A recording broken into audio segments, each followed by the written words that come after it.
216 in the house. Man, you stole my thunder. I had researched and listened and figured out exactly what number it was going to be so I wouldn't screw it up this time. And you just yanked it right out from underneath me. Yeah, took the rug out. Welcome to the Crushing Iron Triathlon podcast. Enter year 3. Oh, the third year. The third year, which is usually supposed to be your best. So we hope we didn't disappoint you with a sophomore slump in year 2, but we are celebrated our 2-year anniversary this last Monday.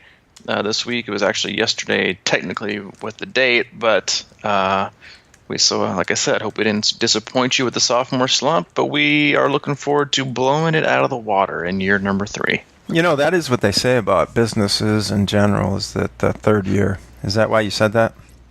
No. Oh, okay. I was just, trying to,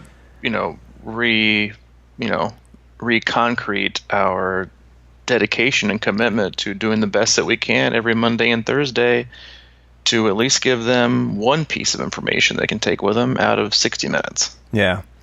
Well, they always say that when you start a business, the first year obviously is tough, and the second year, like you said, can maybe be a sophomore slump, or there could be some a lot of adversity. But by the time you get to the third year is when people, kind of start, coming back more often, or whatever the case may be, and that's the magic tipping point for new business. So if they haven't gotten distracted and done other things, which I think is what happens in year 2 for a lot of people. In a lot of ways. Yeah. For a lot of things. Yeah, it's like how bad do you want it? How are you going to stick in there and keep going? Because it can get rough, and I think, I'm just throwing it out there I'm sure we've got a lot of entrepreneurs in the making. If you're getting your business going, or you're thinking about starting a business, commit it.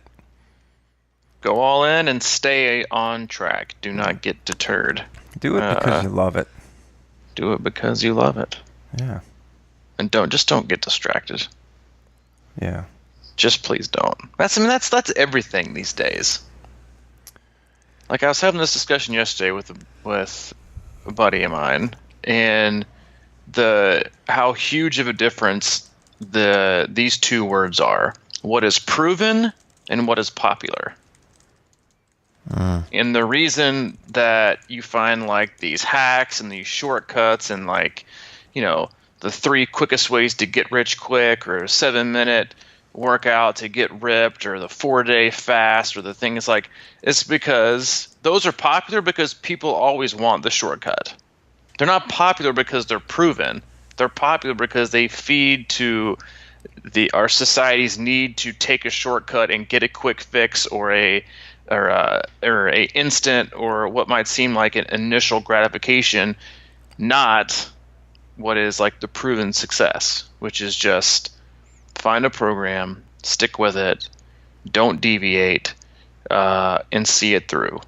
But that's what less than 10% of the population does. And we talked about this offline the other day, and I posted it to our closed active athlete group, and this is a lot of ways how you and I have approached the Crushing Iron and the podcast and other things. And then also, it's definitely one of my approaches to training. And I can't remember the guy's name or his business, but he basically said, we have gone leaps and bounds past our competition by just trying not to be stupid instead of trying to be very intelligent.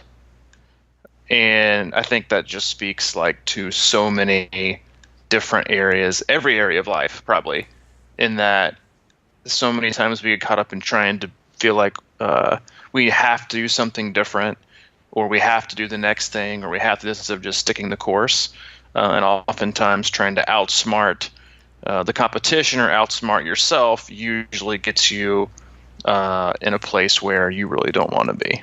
Yeah. You can't outsmart life, really. No. That goes back to the control thing.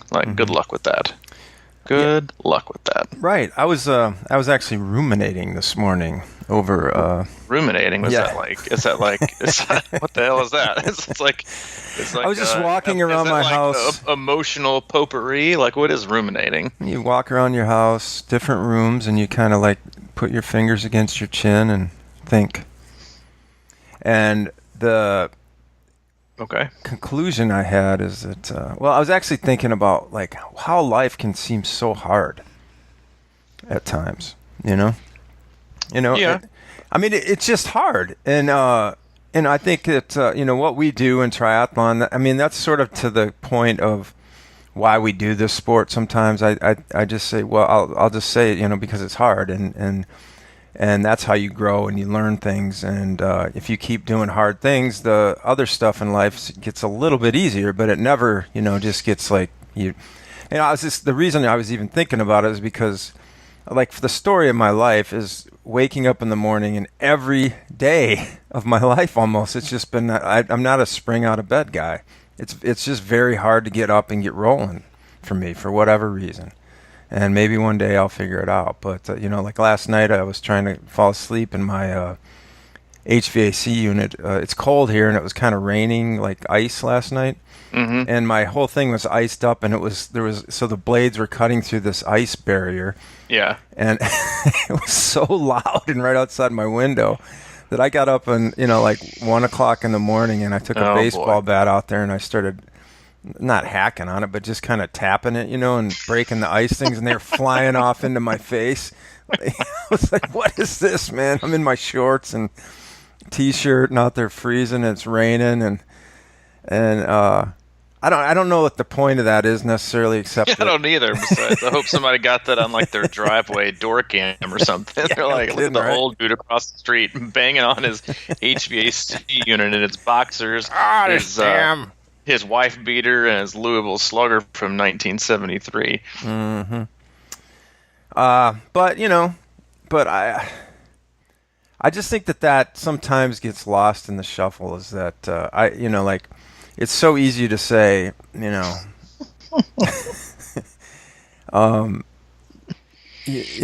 just think because I think I read some of it because it's getting cold and it's even harder now to get out of bed, right? And sometimes a guy that grew up in this freezing cold weather, I just think that somehow there's something there that just that is the point. That life's just not gonna lay back, and you're not gonna be laying in on some couch getting fed grapes the whole time. It's just not gonna happen, and it's not gonna.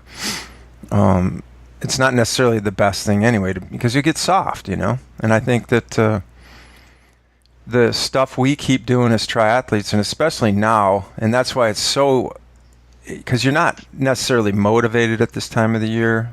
I mean, some people are obviously, but it's tough for a lot of people, whether they're having trouble with their weight or their motivation or whatever it may be. But that's why it's even that much more important right now to do it, because the tougher it seems right now, the easier it'll seem, as you get closer to next season and going after those goals that you're thinking about.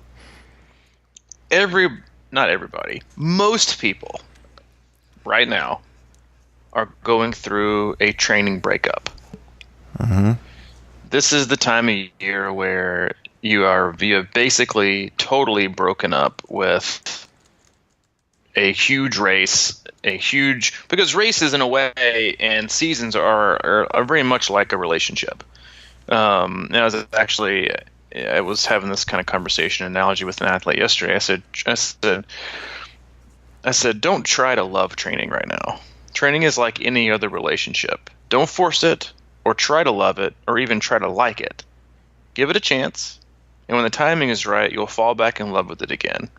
And it always happens when you least expect it. But the last thing you want to do is force it. And then I even said, because she went to like a spin class and didn't like it, and that's why I even said, and a few one-night stands don't hurt here or there either. But in terms of training, but what I was the point of being is that everybody, like, so when you look at when most athletes look at a year, they look at this big looming race. Everything they do, everything they focus on, not is just it's a physical toll, sure, but they have this mental and emotional attachment and emotional investment with, and I think a lot of athletes agree, like a somewhat like a relationship with an event or a day on the calendar or a race, whatever it is. And then when it comes to an end, you're like, well, I don't really know what to do, like, with myself, or because it's over. Your relationship now with if you just did, let's say you just did like Ironman Louisville, like a lot of people did, your relationship is over. It could have been an outstanding relationship. It could have gone the best way you possibly could imagine, or it could have been an epic failure. You could have gotten, stood up, but the lingering effects are still there. And so what often happens this time of year is people go back on and they pick some rebound races. They didn't have the relationship race they wanted to, so they're like, let me go ahead and then next thing you know, they're dropping like $3,000 on Ironman's website on races to try to like buy or fill this void that this race relationship has left. And it's also compounded by this time of year being, these are the least amount of light possible. I think like December 27th or 28th, I don't know, maybe one of those days is like the longest, the darkest day of the year. And after that, they start to get lighter again. And it's cold. You've used to like being, I mean, like this time last like month, we were like outside in shorts and a t-shirt hanging out. And next thing you know, it's like sleeting and your next door neighbor's outside at 2 a.m. in boxers and a wife beater banging on his HVAC, and it's just dark and it's cold. And it's human nature to like want to like seek out comfort in a totally different way than in the summertime. In the summertime, people want to get outside. Like people want to go meet for drinks or meet for dinner, meet groups, and they always want to do it outside. They want to do cookouts and get out and do all these things. That's what the summer and the spring brings with the weather and the temperature and the sunshine.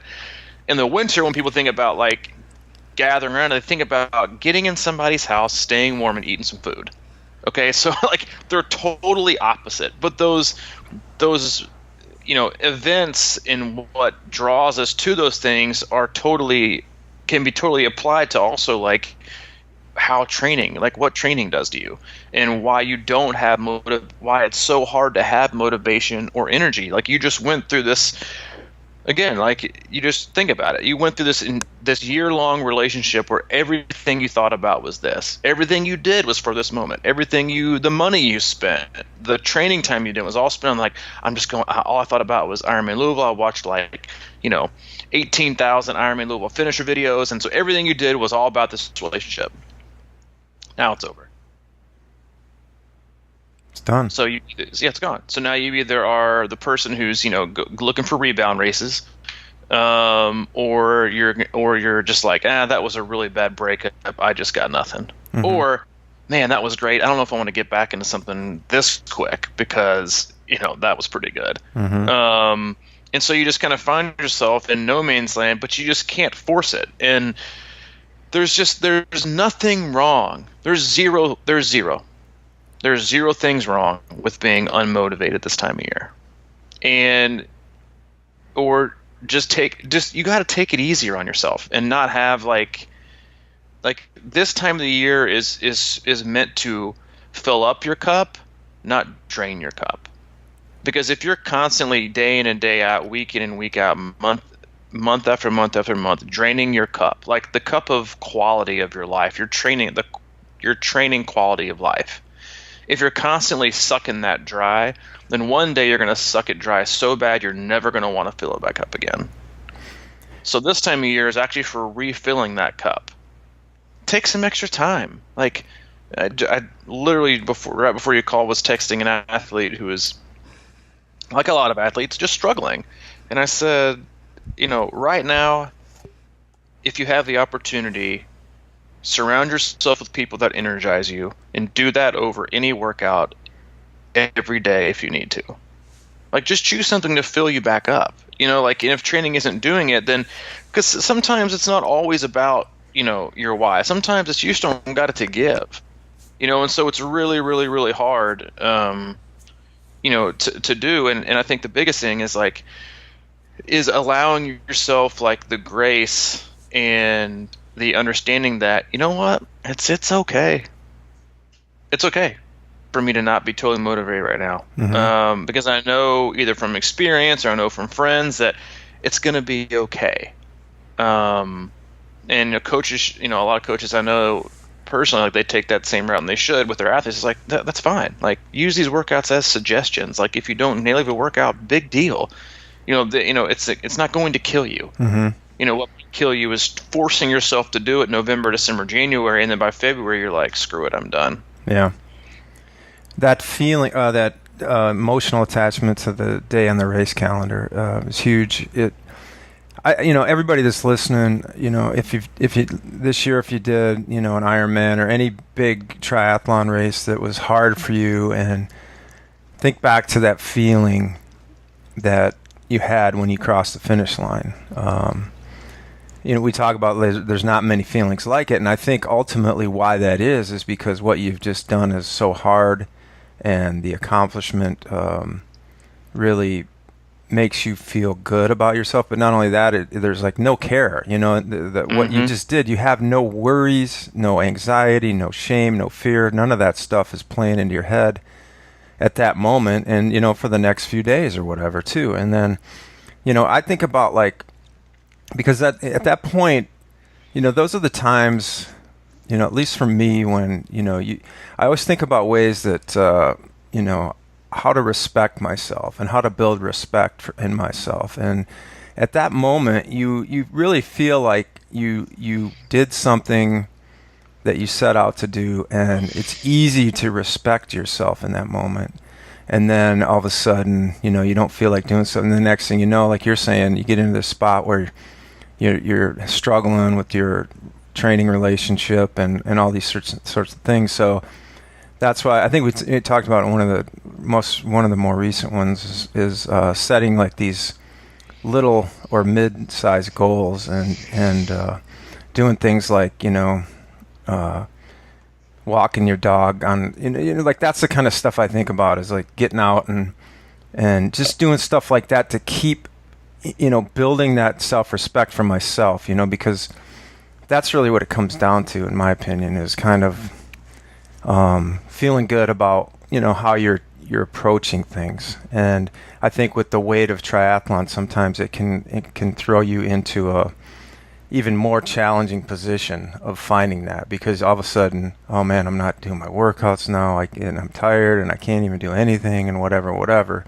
But shoot low and tackle things like whatever, painting the living room, or writing more often, or stuff like that. And I just think that's a big piece of the puzzle, because that crescendo of the end of the season race can be so much of a high and throw you kind of out of whack, and then you kind of forget that it's daily living does not involve doing an Ironman. It's like, yep. And all of a sudden it's like, man, how can I get my self-respect back to that level? Yep. Good luck. Yeah. That's like a shot of what's that stuff they use in Pulp Fiction when they bring that guy back, or the woman back? Adrenaline. Yeah, a little shot of adrenaline. Yeah, huge shot. I think like one of the most under talked about, and I think we talk about this a lot on the podcast, just maybe not in such a direct manner, is what I would consider your training quality of life. Because for so much of us, we base so much of our days and our moods and our emotions based on how the day's training went, or the training that's coming up. Like, especially when you get into the year, it does solely consume you. Like sometimes it's even, honestly, as a coach, and it's annoying as hell how often your athletes look at Training Peaks. Like example, like I could be working on like their next week on like a Wednesday, and if I've only done like Monday, Tuesday, and Wednesday, and I'm not done with it yet, they look at Training Peaks so often that sometimes they'll text me in the middle of it and be like, hey, I think you forgot like Thursday through Sunday. And you're worried. I'm like, dude, A, get off the computer. B, I'm not done yet. It's like, but that's like what their life, not their life, but that's what they're consumed with. That's part of that new relationship for that new year. Like every hashtag is the new race. Every shirt is the new race. Everything you do is for the new race. It's road to this. It's stepping stone to this. It's getting ready for my A race, which is this. It's all built on this huge, future end of the year race relationship. And this time of year, and even like all year round, like I think oftentimes we just lose sight of like what is my best training quality of life for me, and what does it look like right now? Because it should always be something positive for you. And the fact of the matter is, you're just not always going to have everything to give. So it's foolish of you, for a lot of you who have just gotten out of this racing relationship, to think, you know what, I'm ready to dive back in full float. I want to talk to you on the phone every night for 2 hours. I want to get up at 6 a.m. and we're going to FaceTime. And then I'll meet you for lunch every day this week, and then we'll meet out for drinks every night. And you're just all in. Mm-hmm. You're totally in. You've been dating for a month, and you're like, all right, I'm gonna go to Jared's and get her some sweet heart necklace. So you're all in. And so instead of like, yeah, let's go on a date. All right, yeah, I'll call you. Then you go like the standard, like you wait 48 hours to text or whatever. But you think you're ready to go all in, and then you're like, dude, I can't. Like, I just need some like time to like chill. Mm-hmm. Like, I don't want to go out with you. I want to sit back and like catch up on my DVR shows. For the last like 3 months. Like, I need some me time. And so many athletes struggle with like allowing themselves to give that, because like, well, I'm just going to get slower. What's going to happen to me? I'm never going to reach my goals. I've missed 2 weeks. And you're like, first of all, you're supposed to like chill this time of year. You're supposed to relax. If you need you need a break. It's just how big of a break do you need? And overcommitting is a great way to get into a relationship that you're soon going to want to get right back out of. Mm-hmm. And then about 4 months down the road, you're like, shit, I've already met this race's parents.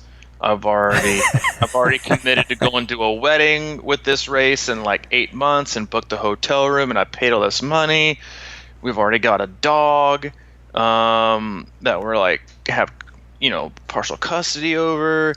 We're planning this 4-day cruise to the Bahamas. Like I don't really want to be with this race anymore, but I've already spent all this money, and then already changed my Facebook status to in a relationship with, and so everybody's gonna know that we broke up. I'm just gonna deal with it for a little while. Mm.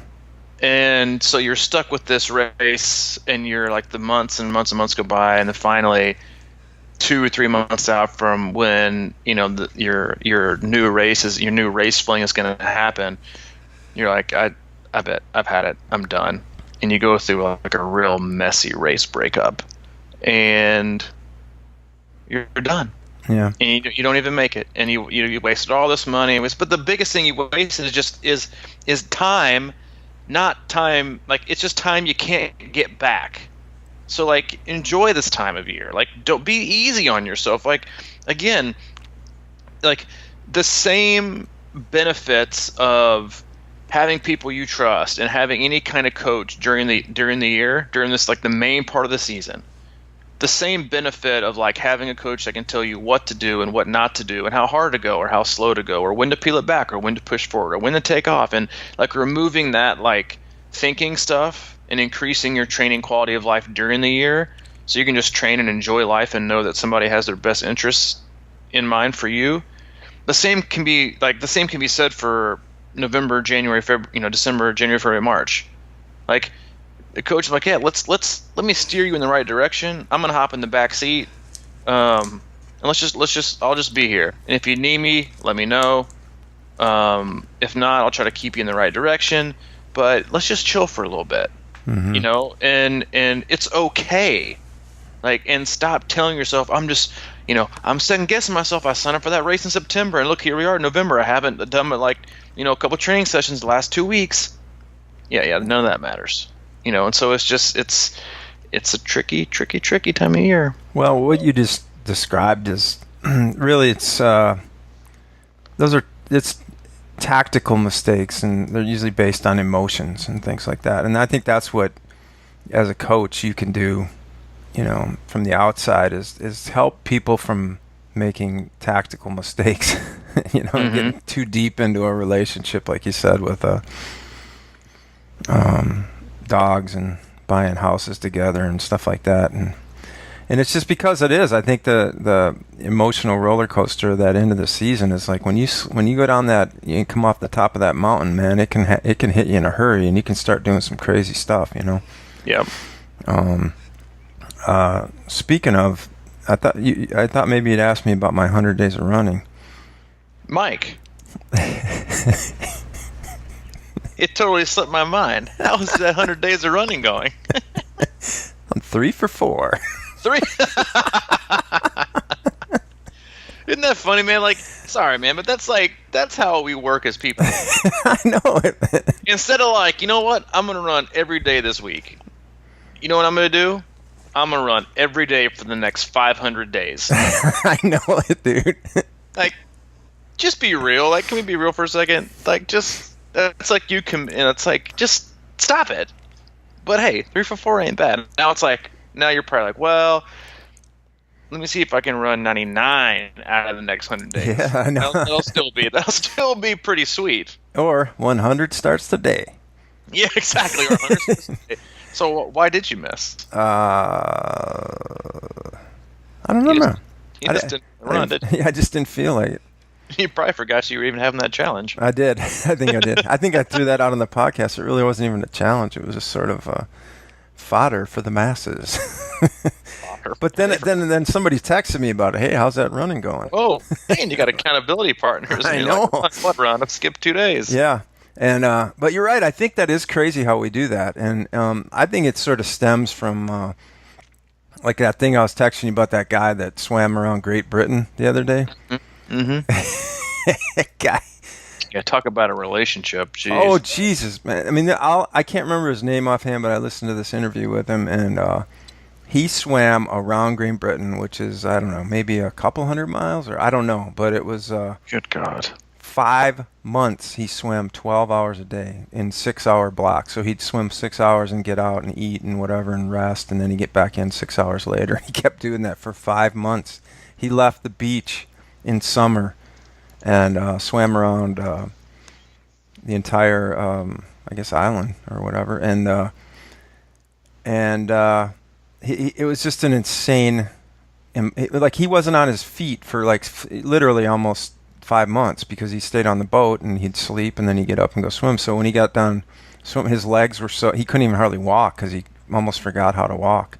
And his whole thing now is this: he has flat feet and all this kind of stuff happened to him. But it was interesting listening to it because, you talk about the ultimate, like you said, he must have got bored. But man, what I mean, like, I can't... that is so... You got to have some screws loose. Yeah, I mean, that's an extreme... thing, but we're seeing more and more of that stuff. Like also in that conversation was brought up, this guy, the Barkley Marathons guy, has started a new thing. I don't know if you heard about this, where he has a 4.1 mile loop or something like that, and everybody starts and you have an hour to complete the loop, and then you on the next hour. So like if it starts at 7:30 a.m., you have until 8:30 to complete a 4-hour loop. Mm-hmm. It's a trail loop and a tough one, I guess. And then you at 8:30 you do it again, and at 9:30 you do it again. And then what happens is, like, there's only one person left. That's how they do the race. And it goes interesting. And his thing was like, and all these races, everybody says they won just by finishing or whatever, but he's saying, no, there's one winner. That's it. It's like the last person standing. And I don't know if it was like 60, loop. No, it couldn't have been. Well, maybe. But you got an hour to finish every 4 point, and then if you can't finish it, you're done. That's cold. Yeah. But I like that. Honestly, I like that because, I mean, a lot of people, even like for the Barkley Marathon, they'll sign up or say they're going to sign up knowing 100% they're going to fail. Mm-hmm. They just want to say they attempted it. Yeah. I'm like, dude, you made it like out of the first gate and around the corner, and then you came back. You didn't attempt the Barkley Marathon. You got scratched up a little bit. You tripped over and got a thorn nick on your cheek, and you come out of there like a 1980s selfie with the blood flowing. Right? Yeah. Didn't survive Barkley's. I'm like, dude, you got like stung by a mosquito, kind of getting out of your car, before you even got to the start line. Things are getting like that. Everywhere, everything. It's like, when are we going to find the extreme to extreme to extreme? And it's all just about boredom. It's all about boredom. Yeah. You can tell me it's all about pushing the athletics, the ability of human performance. No, it's not. It's about, one, it's about ego, and two, it's about just being flat out bored. That's it. That's why so many of those fringe events will never have like any kind of like professional structure, because professionals don't do that kind of stuff. They stick with the sport, they get in it long term, and they succeed in it. It's not like a fringe sport that's like a distraction, and that's what a lot of those are. They're just, people get bored with what they are doing because they haven't gotten somewhere quick enough, or they just need more, like they need more stimulus. Because for a lot of people, if we're honest, success isn't a stimulus. Like, long-term success is not a huge deal for a lot of people. They might tell you that it is, but they'll never show you that it is. Because every 2 to 3 months or 4 months, they are doing something totally different.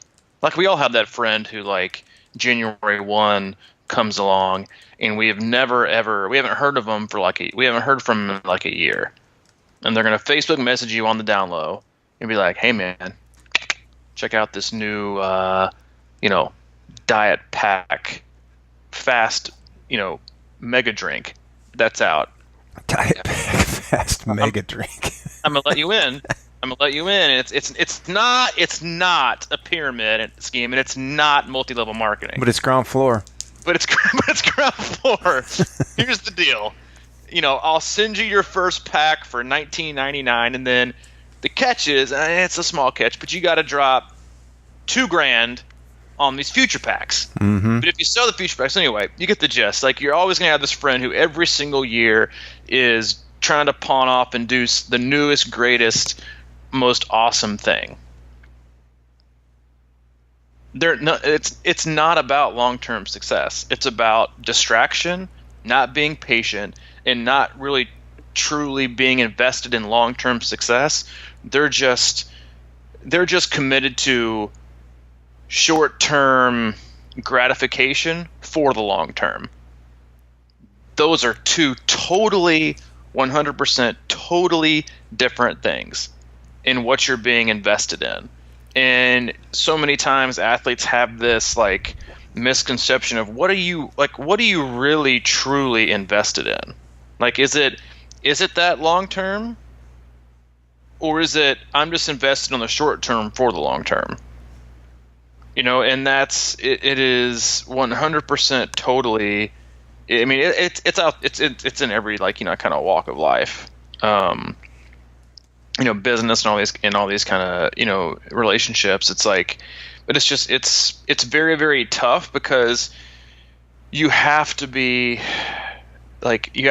so patient, and you have to trust, and you have to be totally in to know it's going to work, or believe in yourself, or believe in the process, or believe in the path, or whoever is doing it for you, to be committed to it long enough to see and yield these gigantic results. That is the ultimate result. It's like it's the difference in having the Olympic cycle mindset versus the I'm going to try a different training method for a 5K 9 times a year. Mm-hmm. You don't have to be an Olympian or an Olympic level athlete to think long term, or to think long term. 4 years, these athletes. I mean, think about swimmers. and or the track guys who like 100 meter, like think about how long term they have to think. Mm-hmm. But it's not long term thinking. It's short term. I just got to do the best I can today, because I know in the long term it'll turn out, because they're doing 4 years on a 4-year cycle of what might take a track guy in the 100 200 less than 10 or 15 seconds. Your whole year is built to that. I mean, you've got athletes too, like Cody Beals is a great example, and so many professional triathletes do this.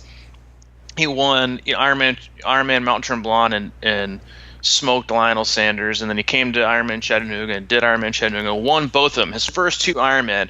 And the people are like, oh, you're going to do Kona, you're going to do Kona, you're going to do Kona. He's like, nope. He's like, my coach and I have a plan.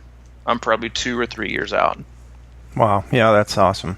Because they have a vision and a goal, and he's going to stick to it, and he's not going to get so impatient, because I'm sure his thought process is, and I'm not going to speak for him, but I would have to imagine, like, when I go, I want to go. Mm-hmm. And know that I'm just not going to, like, show up and maybe get 20th. Like, if I'm going to go, I want to contend. And that mindset is so admirable in so many ways that age groupers alone could take that just like mentality in their training and the way they pick races, and like, I know I don't have to do it. Like, what's best for me long term? If I really do want to achieve X, Y, and Z. So Cody Beals, if you're listening, and you're probably not, props to you. I think he is. I doubt it. But I doubt it too. He's too busy out there, man. Yeah, Ian, I was thinking while you were saying that about how, this was my 6th year of doing Ironman in a row.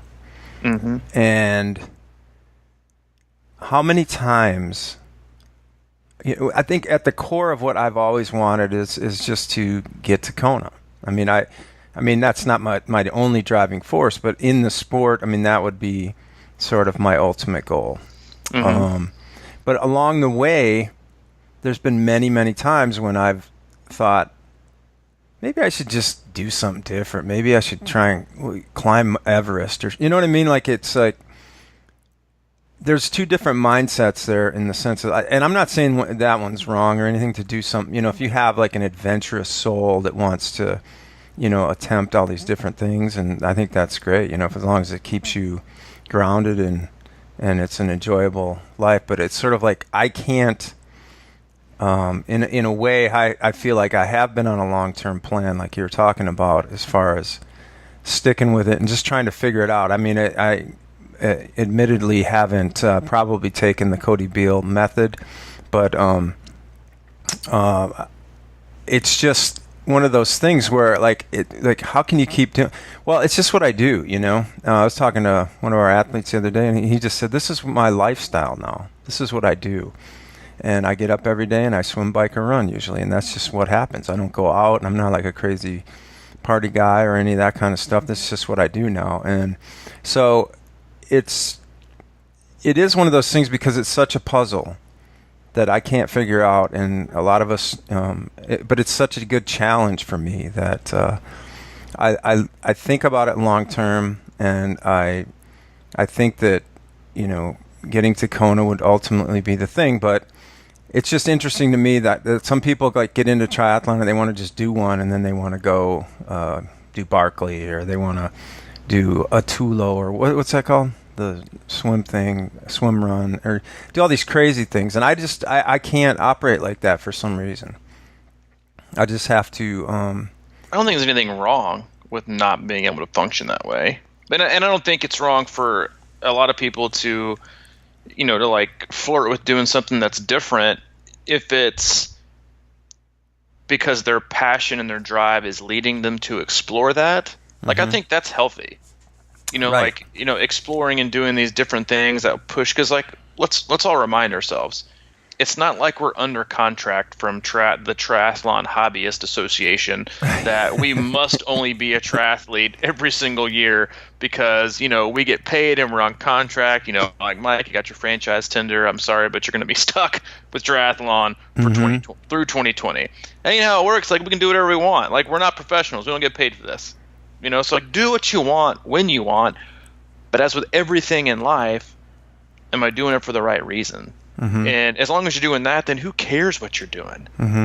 If you want to take a year off, take a year off, like, and do something that's good for you and your body and your mind, because that's why we got into this in the first place. And if you're getting distracted, then always ask yourself, like, all right, why am I distracted? Or am I distracted? Am I really just not, like, disappointed that I just don't have it right now? And that's where oftentimes we find ourselves. It's, I'm probably not gonna race this year, even though they would love to want to race this year. They just don't want to, and that's also okay if it's not like a gut, like, instant decision of, well, God, I wish I had motivation right now, but I have absolutely zero. So you can't plan with zero, even though a lot of people might. But it's like, you can always question, like, there's analyzing, and then there's really trying to get to the root of what the decision that you're making and why you're making it. Is it you? Is it your ego? Is it fear? Is it motivation? Is it all these kind of different feelings and thoughts and emotions that we all go through on a day-to-day basis? Those are all driving forces behind why we do things. And that's why it's always healthy, I think, to, like, okay, why do you, like, and I try to ask athletes this, all right, tell me, like, why do you want to race this? Well, because okay, well, if you really want to, then why do you need my permission? Like, it's my job to, like, get you there healthy and happy, and hopefully do it in the best of your ability. Other than that, like, just do it.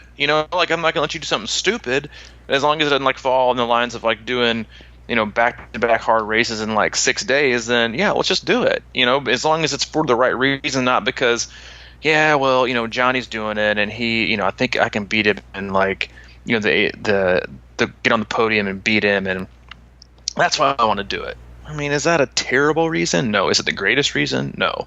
It's just little things like that you always kind of ask yourself, like, why am I doing this, or why do I want to do this? And is the return I'm going to get going to be really, really good? And is the reason why I'm doing it going to be sustainable? Like, is it going to be a sustainable thought, feeling, drive, or source of motivation that's going to be able to carry me through January, February, March, April, May? Sun's out, hard training comes. It's the same thing that goes back to, like, Ironman, doing it, and bam, crossing the finish line and getting those people, and, like, being in the mix, and it's an amazing feeling, and that's what gets people to click and spend $800.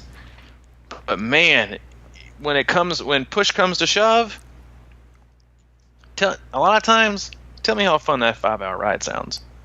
On a Saturday when your friends are doing something else, you're like, dude, I got to go do this alone. This blows. So it's like, it's just all those things you should think about before making these decisions on quality of life, training quality of life, and what is really, really good for you as a person, and being okay with that regardless of feeling, like I think we talked about one of our more recent podcasts, like, what do you feel like you have to do?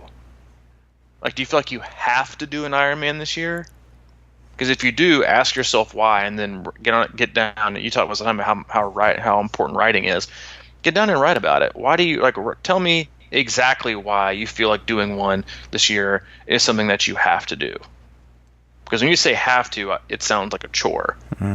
And things like that never really materialize the way you want to, because the feeling and the emotions associated with them are not sustainable in a positive and return on value kind of way.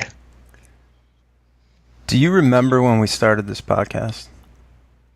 Yeah, 2 years, like yesterday. I mean, like the the first day, like the first week or first couple weeks. Do you remember, like, how you felt about it?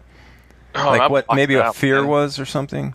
Oh, I totally blocked it out, and I refused to go back and listen to him. Yeah. So I get that part, but, like, for me, one of the I think fears early on was that we're going to run out of topics, and Yeah, things to say. some guy brought that to our attention one time on a review. Yeah, that's right. Yeah, and I have to admit that was kind of real at first, because you think about, if you break it into like, hey, this is a triathlon podcast, we're going to teach you how to swim, bike, and run. Then you are kind of maybe flirting with disaster there after a while. But I always think about like these. And I'm not saying we're scientists or anything like that, but like these scientists or these researchers that just dedicate their whole lives to, cancer research or just figuring out certain things or whatever. And I think about that in terms of what we're doing in a way, is that at some point it really clicked, like there's really endless diving and digging around in this sport, because it's a very difficult sport to completely master. Well, it's almost impossible to completely master, but so there's always something like that. And then there's always other reasons people get into it, whether it's, like a lot of the stuff we talk about, how to be happy, healthy, and be better people, and, have more self-respect and be stronger and live a better life, be a better, parent, child, friend, whatever the case may be. So there's like endless topics and roads you can go down in exploring this kind of thing. And I think that's sort of a microcosm of why I like to do triathlon, and why I think a lot of people do, is because it's about sports in a lot of ways, and you go out there, but there's so many things to figure out. And I'm sure like most times people know when they get done with one of their races that they've screwed up, and at least multiple times leading into it and during the race or whatever. So it's a constant puzzle, and to have a passion to just figure that out is really sort of what drives me a lot of times. Is like there's always something more that you can learn, and there's something you can do better, and I think that transfers into daily life. I mean, I think there's all these parallels. So it's kind of when I was saying earlier about life is hard. Well, triathlon's hard, but that's the way it's supposed to be, and that's what kind of keeps you interested. And so many times it's also, I want to keep figuring it out by not changing anything. Right. That's back to your distraction thing. Yeah, it's like, but what if I? I'm like, you're always going to ask yourself that. Even if you stick with a plan that's proven to get faster, that you've done better with, that you've seen more success with, even if you're always going to think, well, how much better can I get? So you're never going to know unless you keep doing it and keep doing it and keep doing it.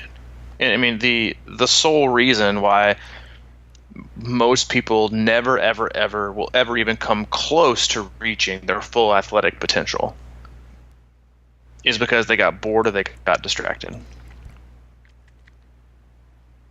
I highly doubt anyone has ever found their full athletic potential by trying 19 different training methods and 28 different coaches and 16 different sports and 5 different disciplines. It's not going to happen. You find something you love, and then you stick with it, and you keep going in the right direction. I mean, obviously, sometimes you're going to find things that just, they aren't working, and they just, it's not working for you, and you're going to have a change. But then when you find something that's really, really good, don't be distracted because you want it great tomorrow. Like, really, really good is, guess what? Really, really good. And the illusion that anything like the grass is greener thing is just you just got to be patient, and sometimes figuring it out is sticking with it, and the biggest thing the biggest thing you should want to figure out is what my potential is. How good for me can I be? Not against everybody else necessarily, but just me, my version of myself. How good can I make it? And most oftentimes that's finding something that works and just going, and not feeling like you have to do it a different way or you're never going to know, because then you're definitely never going to know. And I always like to come back to what you always talk about is like, you train all year and then you go to like what we did this year at Louisville, and it was 50 degrees and rainy and cold and on the bike, and your result isn't necessarily what you had hoped for, and the conditions, how the conditions can matter, and how that you can have that marriage to that day on a calendar, and all of a sudden you do all that stuff and you had a great race, but it wasn't as great as you thought because of a time or something like that, and then all of a sudden that becomes your judgment piece as to how you did it. Yep.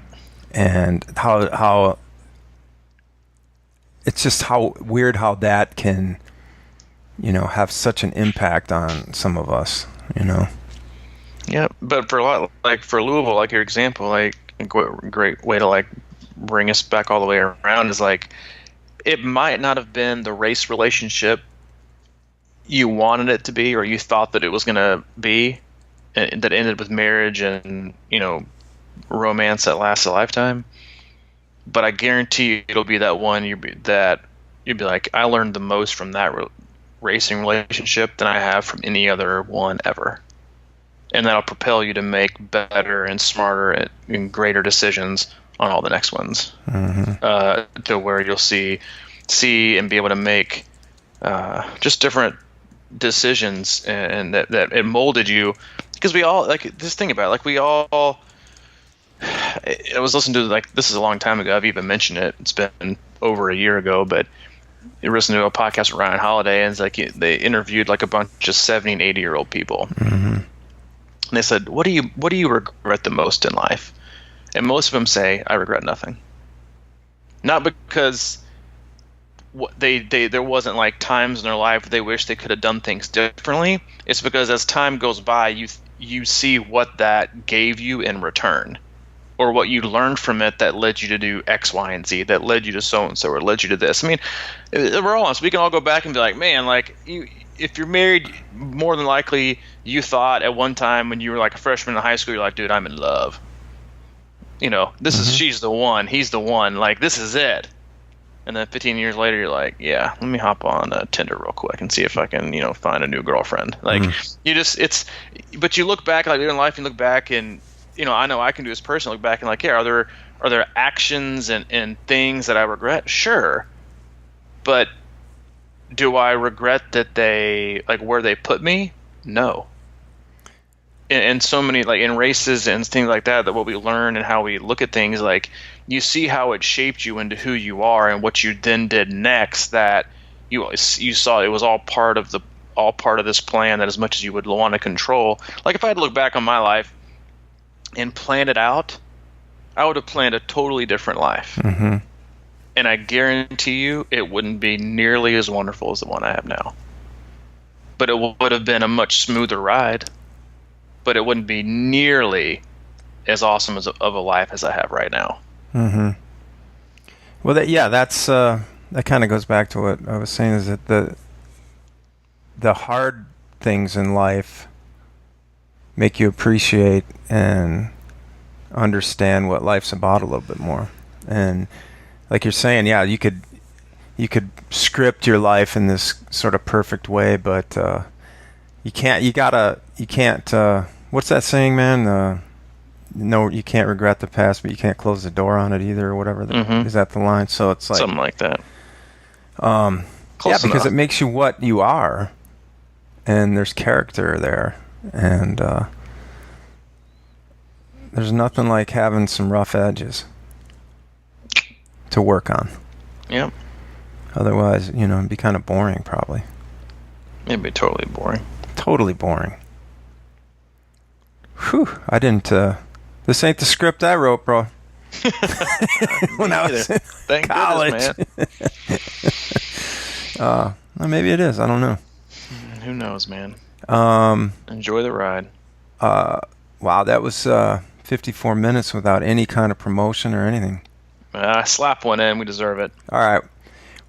If you go to crushingiron.com and there is a club tab, we have introduced the yearly club membership, which gets you access to all of our training plans, gets you a 30-minute consultation, at least with me, to plan out your next year's season or whatever you want to talk about.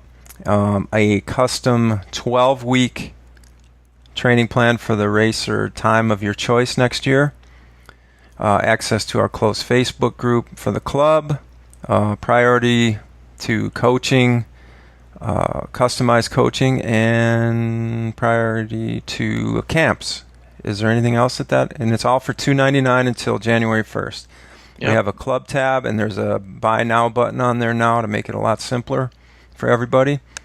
And if you have any questions, you can email me, crushingiron@gmail.com.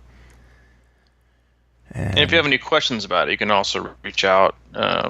We feel like we have it up pretty clear and cut and dry, but if it doesn't come across that way, please don't hesitate to reach out and email Mike at crushingiron@gmail.com, or email me as well, c26coach@gmail.com, and we will try to get that straightened out to give you a better understanding of what you're getting and how it'll be used. And we've had really, really awesome feedback on it already, and just kind of reiterates why we decided to do it in the first place. So really happy with the way it's going. And again, check it out. Just go to crushingiron.com and then go all the way over to the right and click on the club tab, and it'll have a video for you and all their kinds of fun stuff to read over, and then you can make the call from there. Mm-hmm. Yeah, and ultimately it's really gets you closer to really an awesome community of people, including our athletes and a lot of the events and things that we do. So we really appreciate anybody who's interested in that, and a lot of people are excited about it, as are we. Very excited. Yes. I was just going to throw this out because it's a good time for some people that are thinking about maybe working on their swim, maybe to get a swim analysis from you. Been doing quite a few of those here lately. Have you? I had a sense about that. Yep.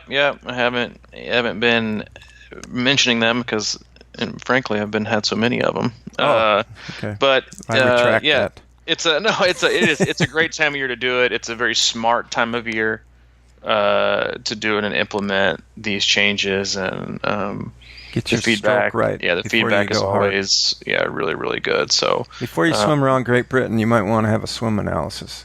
Yeah, that's right. Yeah. Put that on the things to do list. Sending up some Great Britain, check. Swim analysis, check. No, when definitely. You swim up there around Scotland, there's a very, very tricky tide at all times. And this dude was saying that sometimes he'd be swimming with the current at like maybe 8 miles an hour or something like that. Mm-hmm. Really fast. Yeah. But the wind would be blowing 40 miles an hour against it. Oof. So he was saying the waves, the surface waves were coming so hard that sometimes he would be he would feel like he would be hitting the side of a boat. Like that's how hard the waves were coming. I just find it fascinating. Yeah, that's a whole different level of like the mental fortitude and concentration. It's crazy. Swimming in the dark with the thought of killer whales around you. No thanks, man. I mean, pitch dark. Yeah, dude, I ain't got that. And cold water. Yeah, likely. I'm not the guy that's like, oh, dude, I would totally be in. No way, man. You don't think you got that?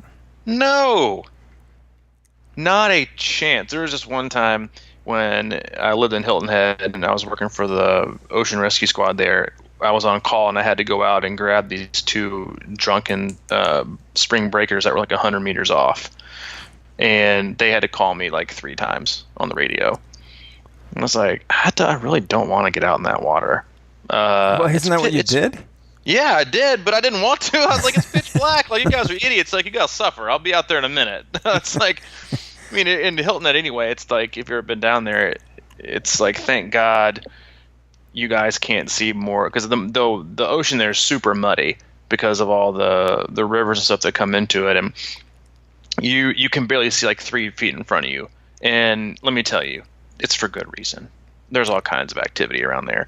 But in like the darkness, I'm like, I'm gonna have to like turn my radio volume down on this one for a little bit. And but yeah, dude, no thanks. I got no plans. No thanks. I'm good, man. Sunlight, sun bright. Mm-hmm. But yeah, we we try to come to you during the day and bring a little light to your life out of the darkness.